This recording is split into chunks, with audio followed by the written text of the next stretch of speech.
سلام البنات، ان شاء الله كامل تكونوا بخير. اليوم جبت لكم وصفة مادلين بزاف سهلة توجد ليه ومقادير جد بسيطة. هنايا عندي 4 بيضات بدرجة حرارة الغرفة مع كاس ناقص أصبع سكر. انا هنايا استعملت الخلاط وانتم تقدروا تستعملوا الباتور، مع قرصة ملح ومغرفة صغيرة معمرة مليح لافاني. هنايا نخلطو مليح، نعطوا الوقت للبيض والسكر يتخلط مليح مدة 2 ولا 3 دقائق حتى يبيض ويتضاعف الحجم. قد ما خليتوا الخليط تاعكم يتخلط مليح ويبيض، قد ما المادلين تاعكم يجيكم خفيف ريشة. هنايا نزيد نص كاس زيت، نحطوه شوية شوية ونعطيله الوقت باش يتخلط مليح مليح.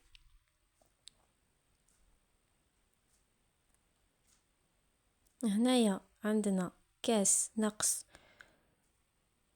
أصبع حليب، لازم الحليب يكون دافي.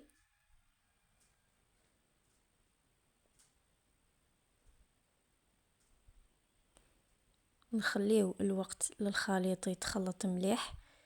إذا استعملتوا الباتر أعطيو له وقت مدة 5 دقائق يتخلط مليح مليح باش يجيكم خفيف. هنايا بعد ما كملت نجيب الفارينة تاعي. انا هنايا لافارين تاعي دات لي 2 كيسان. هنايا حطيت الكاس الاول مع كيس ونص خميرة كيميائية وزن 10 غرام. خلط مليح بلا سباتول، شوية شوية نخلط من التحت للفوق.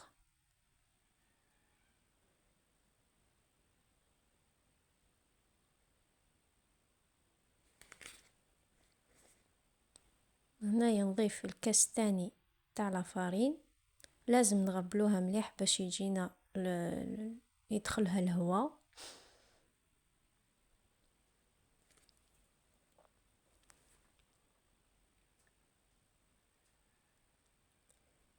نخلطو مليح ونوجدو لي كيسات تاعنا. ومن الافضل يا البنات توجدوا حاجه هكا تساعدكم باش تفرغوا الخليط في لي كيسات. هنايا زدت 2 مغارف صغار تاع الخل، يعاونكم باش يزيد له خفه المادلين.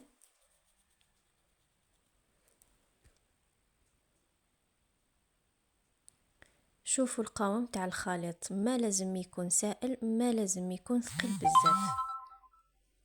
شوفوا كيفاش يجي.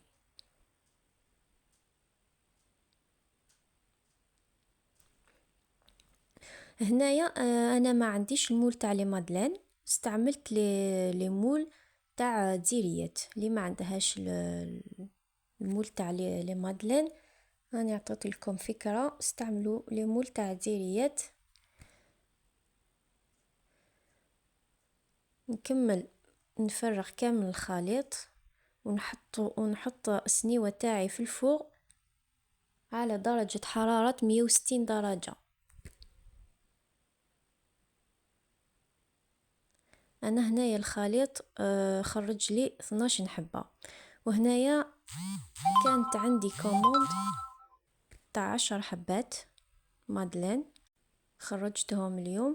وفوالا النتيجة النهائية، جو بزاف بنان وبزاف خفاف، يولموا لهاد الصيف، يولموا اللي راح يجوزوا الباك هكا القهوة تاع العشية.